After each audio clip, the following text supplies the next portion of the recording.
Bonjour à tous.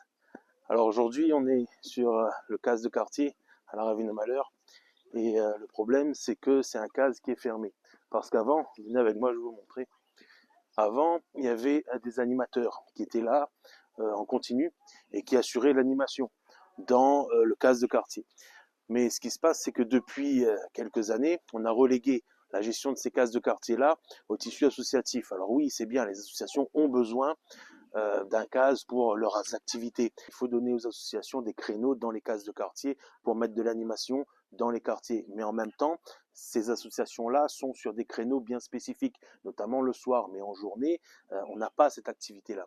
Et je me rappelle à une époque, moi j'ai appris à faire de la musique dans le case de quartier. J'ai appris à fréquenter mes voisins dans le case de quartier. Je me rappelle qu'à l'époque, si on n'avait pas de ballon, on arrivait, on demandait à l'animateur et il nous passait un ballon. Il y avait même des filets de tennis, des filets de volley, il y avait une activité. Et surtout, il y avait quelqu'un qui était sur place et qui assurait cette animation-là.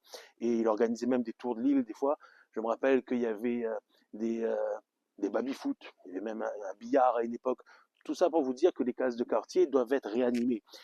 Un exemple tout simple. Ici à la Ravine-à-Malheur, parfois on faisait des animations musicales. Et on était obligé d'être sous le kiosque, d'avoir nos propres lampes qu'on accrochait ici, notre groupe électrogène qu'on mettait d'un coin au fond là-bas, parce qu'on n'avait pas accès à l'intérieur du case pour faire nos activités. Et ça, je trouve que c'est dommage, parce que c'est un équipement qui existe et qui n'est pas du tout utilisé.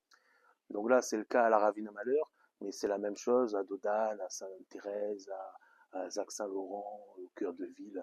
Dans la plupart des quartiers, les cases de quartier sont fermées. Et être capable de remettre un animateur à temps plein là-dedans pour assurer l'animation dans les quartiers, eh bien nous, on s'engage à ça parce qu'on a connu cette époque où il y avait cette animation-là et aujourd'hui, ça a été brisé. Il ne faut pas oublier que dans la plupart des porte-à-porte où on vous a rencontré, l'animation, le manque d'activité, eh bien, c'est quelque chose qui revenait régulièrement.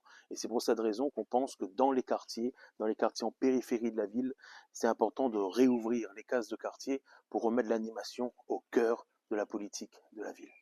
Merci à tous et à bientôt.